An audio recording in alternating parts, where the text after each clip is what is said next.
Bicara episode ke berapa ini ya? Ke-12 ya kalau nggak salah. Saya udah sampai lupa. Nah, udah dengar ya bocoran-bocoran suaranya. Jadi hari ini tamu kita mengundang seorang pengusaha kuliner yang sudah cukup dikenal di kawasan Selat Panjang, salah satu jalan di Kota Medan yang boleh kita bilang sudah dikenal lama dengan ragam jenis kulinernya. Jadi hari ini kita mengundang salah satu pengusaha kulinernya. Langsung saja, ini adalah Kim Hwa. Halo. Halo. Pertama kali ya kayaknya rekamannya sampai seperti ini ya. Pernah nggak diajak rekaman sebelumnya gitu? Cuma pernah sekali di City Radio. Oh, City Radio pernah? Oh ya, setupnya Untuk sama. mukbang aja sih. Iya. Tapi nggak lama. Oh, nggak lama itu maksudnya gimana? Cuma interview begitu. Interview begitu. Di sini sih ya interview sih. Lebih sharing lah. Sebenarnya nggak Sharing. sampai interview sih. Karena kan kita pengen ya, kalau aku personally ngelihat tim juga kemarin beberapa tahu lah kan Kim Hwa ternyata punya pengaruh. Kalau kita bilang, kalau dibilang terlalu selebgram kayaknya nggak pas juga karena bukan ngendorse seperti yang biasa gitu kan. Maksudnya nggak, profilnya nggak seperti selebgram umumnya, tapi ada influencer kalau boleh aku bilang. Nggak bermaksud melebih-lebihkan ke teman-teman juga, karena memang ya ada pengaruhnya, sesimpel itu. Nah, biar nanti Kim Hwa aja lah yang menjelaskan lebih rinci. Nah, sebelum terlalu jauh nih, kan kita kan kebingungan juga nih, maksudnya profil Kim Hwa ini kita mau bilang sebagai apa selain seorang pengusaha kuliner lah kita bilang. Kalau ditanya orang ke Kim Hwa langsung, Kim Hwa ini siapa? Nah, Cici gimana menjelaskan profil dirinya? Saya cuma ibu rumah tangga dari 2 anak dan sebagai pengelola rumah makan nasi ayam SP3. Kalau Cici sendiri merasa Cici influencer gak? Atau lebih selebgram atau siapa nih? Kalau di sosial media ya kita bicara ya. Sebenarnya bisa dibilang gitu ya, karena banyak juga orang kadang terpengaruh dengan apa yang ku posting gitu.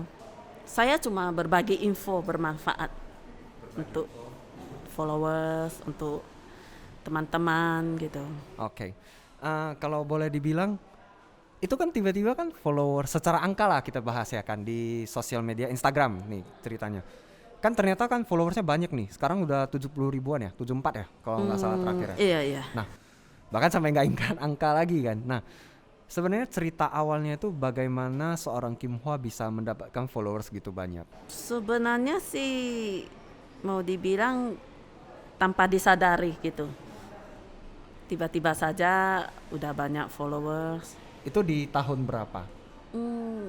Kurang Ingat ya. Pertama bikin IG juga udah lupa atau bagaimana? Pertama bikin IG cuman posting foto-foto cuman diri. posting foto makanan nih spesifiknya ya? Atau Pertama belum, masih yang foto-foto selfie. foto selfie, oke. Terakhir lama-lama minat foto makanan, bagi-bagi info. Ternyata dari situ trennya naik ya, dari sharing-sharing makanan tadi Sharing-sharing makanan. Jadi saya intinya fokus foto makan aja gitu. Ya kalau ada jalan-jalan ke luar negeri atau kayak mana, ke luar kota, makin diposting juga diposting kegiatan juga. selama di luar negerinya ya. Oke. Di luar kota juga bisa. Nah, ini menarik nih, secara nama yang aku tahu kan Cici namanya Kim Hwa HOA kan, kalau ditulis dari tulisan gitu kan. Tapi kenapa di IG namanya Kim Hwa U bukan O? Itu waktu teman baikku yang bikin email dibuatnya gitu. Cuman itu aja. Jadi dulu sesimpel itu ya. Jadi bikin Simpel. IG dulu juga minta bantuan Itu orang. saya gaptek. Oh, gitu. Jadi teman Ya, baik ya. yang bikinin email. Pertama kali lah bikin email Instagram ini. Oh, jadi kisahnya itu bermula dari bantuan teman juga. Iya. Ya? Berarti harus terima kasih juga ke teman ini ya, teman Iya, baiknya iya. ya. Teman Kalau baik enggak juga. kan hari ini juga ya nggak bisa ada Instagram juga. Iya, akunnya. dia yang nawarin, oh ini ada selain Facebook ada Instagram juga, Iya. enak mainnya. Bisa kita tahu siapa yang follow kita, gini. Seru ya sosial media ya. Oh ya, boleh bikin lah email. Kebilang gitu. Oh, gitu. Jadi- Seru ya. Ya, sampai sekarang kalau ada apa-apa kita sharing sama dia. Untuk soal inilah ya, teknologi dan yang terkini iya, ya, iya, gitu iya. ya boleh dibilang. Jadi selama bermain di sosial media nih, terutama Instagram, Cici masih aktif di sosial media lain nggak? Hmm, Facebook misalnya? kurang, atau apa? sudah Kurang ya? berkurang. Dulu Semua di Facebook Instagram. ya. Masih bicara di Instagram, aku boleh singgung kan? Aku izin baca ya di profil bionya Kim Hwa, Ci Kim Hwa. Keep smile, sexy, addicted, coffee, be myself, never trust anyone. I hate fakers, life is too short to be fake. Family is the best, don't worry, be happy. Nah ini kan panjang nih, banyak nih bahasa Inggrisnya. Aku dari baca ini saya dan ngobrol tadi ya, saya bisa ngelihat, oh Cici ini orangnya berprinsipnya tegas nih, kalau boleh dibilang. Ya kan. Nah dari sekian panjang kalimat-kalimat ini, aku tertarik satu bagian yang boleh dibilang family is the best, life is too short to be fake. Nah itu maksudnya artinya seperti apa? Mungkin boleh dideskripsiin lebih detail gitu nggak ke kita? Ya, bagaimanapun family itu prioritas utama. Oke. Berarti arti family atau arti keluarga buat Ci Kim Hwa itu seperti apa? Sangat berharga. Waktu bersama mereka juga sangat berharga. Karena kita semua sibuk, ya kan? Sibuk dalam artian? Sibuk bekerja semua. Oh ya sekarang kan kalau nggak salah Cici punya berapa anak? 2 ya? Dua. Anak sekolah gitu kan. Waktu ketemunya sedikit. Oh biasanya itu kapan tuh? Waktu ketemu malam kah atau pagi? Kadang malam pulang kerja pun nggak ketemu. Mereka udah tidur karena besok pagi-pagi udah mau sekolah gitu kan. Jadi bagi saya family itu sangat berharga. Jadi kita setiap setahun sekali ambil waktu untuk jalan-jalan. Menurut Cici nih, karena kan Cici seorang yang udah udah berkeluarga lah gitu kita bilang. Apa sih sebenarnya cara menjaga hubungan harmonis antara anggota keluarga satu sama lain gitu? Mau mertua dengan menantu, suami dengan istri, ibu dengan anak misalnya. Dalam satu rumah kan, nah biasanya kan bisa ada intrik-intrik, pasti ada konflik lah. Iya, pasti Dua. ada. Nah itu bagaimana cara menjalin hubungannya gitu supaya tetap harmonis? Ya, satu poin utama itu harus saling terbuka. Pengertian, ya terima apa adanya. Kalau menghadapi mertua sih saya cuek-cuek saja. Apa yang dibilang kita hadapi dengan santai gitu. Ya. Jangan dibawa ke hati gitu. Ini misalnya kalau kita sebagai menantu sama Ya, mertua. menantu. Ya ini sering nih saya dengar kadang bisa jadi kayak perang dingin mungkin. Iya. Nah itu gimana tuh? Ya, Kalau Ci Kim Hwa sendiri lah. kalau saya sendiri sih cuekin aja. Cuek. Cueknya itu caranya gimana? Apakah tidak? Ngumpet di kamar. Wah, caranya ngumpet di kamar ya. Tapi Enggak juga sih. Ya daripada bertikai kita mengalah. Ngalah aja Kita gitu. lihat dari sisi baik orang tua saja. Waktu anak kecil mereka bantu merawat anak-anak. Sampai sekarang masih masa untuk anak-anak gitu kan. Kita nilai orang tuh dari sisi positif gitu. Ya, jangan terus dicari. Kalau dicari buruknya sih ya Banyak. semua banyak gitu kan. Tapi jangan sampai yang buruk itu menutupi yang baik-baik tadi ya. Jadi menurut Cici sendiri selama ini gimana nih kalau sama suami Susuk sama anak-anak gimana hubungannya kalau dalam keluarga itu? Kita saling terbuka. Kita bisa membahas segala macam. Termasuk sama anak diskusi Termasuk gitu. sama bisa anak terbuka, karena ya? mereka udah dewasa, kita kadang bisa bahas soal dewasa. Terbuka. Dengan komunikasi yang Komunikasi. terbuka itu apa sih sebenarnya manfaat yang Cici lihat terutama mungkin Kita untuk bisa anak? jadi tahu kehidupan anak kita gimana, sama temannya gimana gitu. Kalau kayak kita zaman dulu mana mungkin bahas sama orang tua tentang pacaran gitu. Oh jadi ini bahkan sama anak juga udah pernah bahas sampai Udah isu ada yang pacaran? disukai nggak di sekolah, ada yang menyukai kalian nggak, kayak gitu. Dan si anak ini mau cerita? Kita cerita, apapun cerita. Wow, berarti jadi konsultan cinta juga ini secara nggak langsung di Konsultan rumah. segala hal. Jadi saya selalu tekankan kepada anak-anak, ya kan, ya namanya orang itu kan bergaul. Kadang ada teman yang nggak cocok gitu kan, mereka kadang bisa sharing, ini temanku ya begini. Aku bilang kalian tetap tenang. Bagaimanapun saya ini adalah best friend kalian gitu. Jadi anak pun bawaannya pun tenang karena dalam hati mereka udah ada best friend mereka sama Iya, orang jadi tuanya. bisa dipercayakan untuk cerita gitu ya, teman baik ya. Iya, kalau bilang. kalau mau diulas ya kita cerita sampai yang mendetil. Mendetil ya. Jadi kalau sedikit nih, Yang dewasa juga diceritain. wah, yang dewasa juga ceritain. Maksudnya ini dalam hal edukasi seks lah ya, atau apa ya kita Iya. bilangnya. Jadi Iya. benar-benar dalam rumah itu juga terbuka Terbuka kita. berbicara hal seperti ini. Aku boleh izin ya, singgung sedikit. Misalnya kalau hubungan pacaran itu bagaimana sebenarnya, sejauh mana batas seorang Cici sebagai ibu nih dengan anaknya? Apakah membatasi ataukah memberi kebebasan dengan batasan-batasan tertentu atau seperti apa? Sampai sekarang sih saya belum membatasi, cuman saya sering kasih solusi. Ya, lebih bagus sekolah dulu, ya kan, capai cita-citanya dulu. Oke, tapi kalau keputusannya tetap dibebaskan ke mereka atau Ya, bagaimana? tergantung mereka juga. Jadi berarti Cici menganut sistem, kalau boleh dibilang dalam keluarga ya, pilihan itu bukan dari kita. Kita cuma Iya. bantu kasih tips gitu aja ya. Ya, tips kalau misalnya rasanya temannya itu nggak bagus, kita kasih sedikit masukan gitu. Jadi anak-anak yang menilai sendiri gitu. Oh, tetap keputusan cara berpikir itu diserahkan ke anak-anak. Ya, Kita cuma membantu. kita nggak tips. boleh paksakan. Kenapa tuh? Karena saya menilai anak-anak zaman sekarang itu ngotot. Ngotot dalam artian Mereka punya penilaian sendiri gitu. nah, kita bicara nih di soal edukasi seks dalam keluarga. Karena ini seru nih. Kayaknya nggak ada di sini. Nggak ada di list, nggak ada di list. Oke. Karena tadi kan komunikasi terbuka. Aku penasaran mau nanya satu.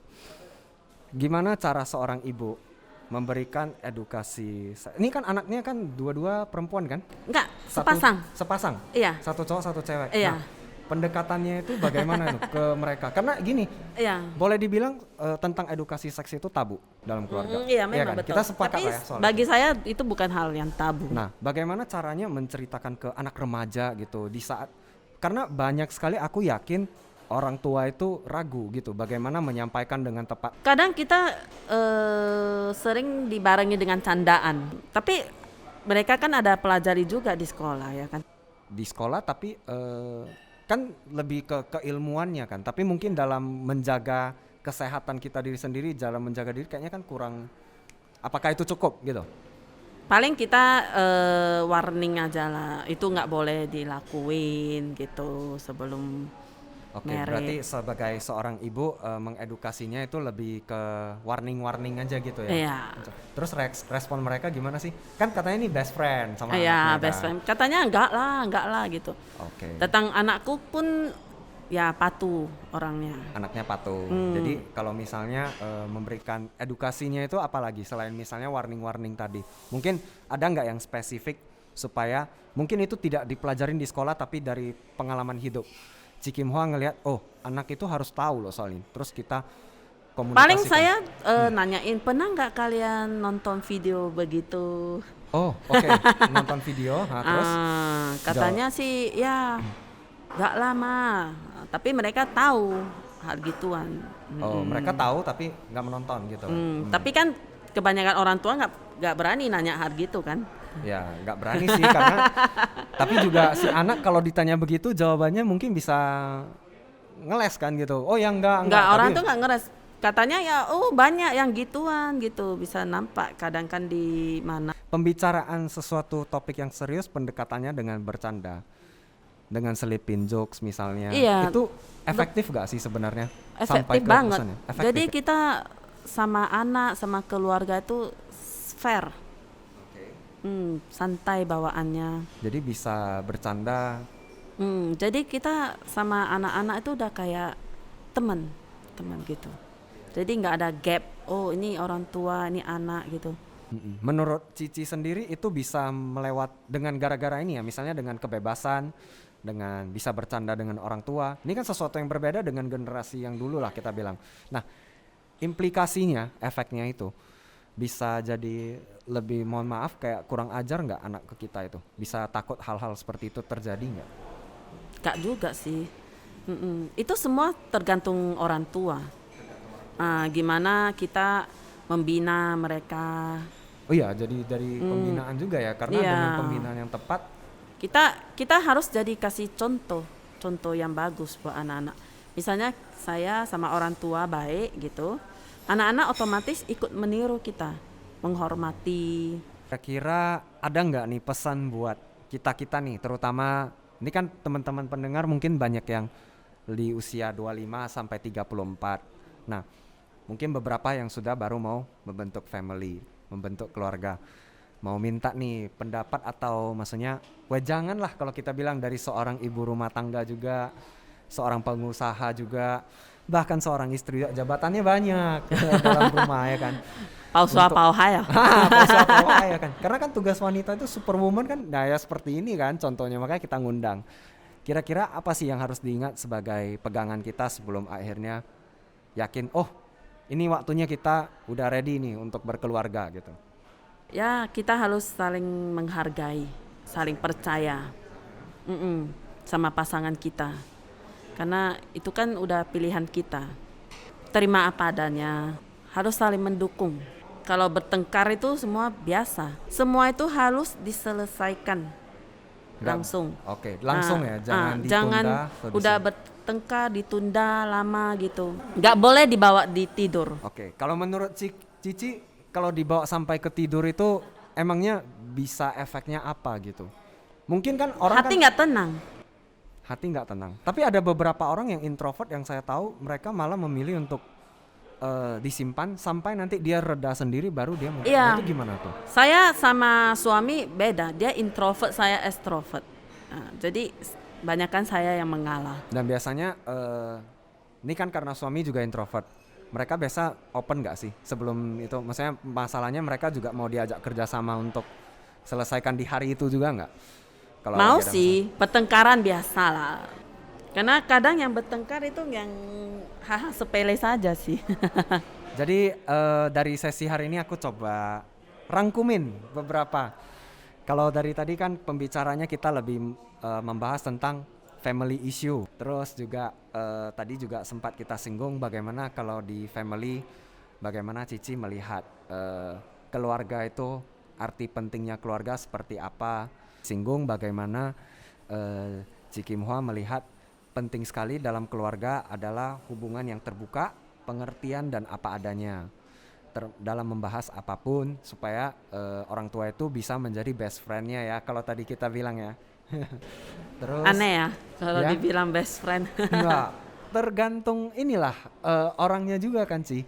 Karena kan menurut aku memang ada yang berprinsip melihat dengan anak itu harus ada hubungan status yang jelas.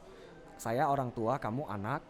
Ada juga yang menganggap kita itu harusnya bisa jadi teman dalam segala situasi. Jadi ya masing-masing orang tua sih Iya, stylenya masing-masing. beda-beda kan. Tapi kan saya percaya apapun style orang tua yang dipakai semuanya ya untuk kebaikan orang tua. Iya, Makanya tadi kan Ci Kim Hwa sempat singgung kan, sebenarnya apapun itu, misalnya kayak misalnya menantu dengan mertua tadi sempat Iya. kita singgung, ya ingat baik-baiknya, jangan ingat yang Iya, ingat baik-baiknya. ya. Terus bagaimana menyelesaikan masalah sebenarnya atau membicarakan hal-hal edukasi yang edukasi seks misalnya dengan metode candaan aja, ternyata pesan yang mau kita sampaikan malah lebih cepat masuk dan dimengerti anak-anak kita. Terima kasih Ci Kim Hwa Oke. udah luangin waktunya. Thank you.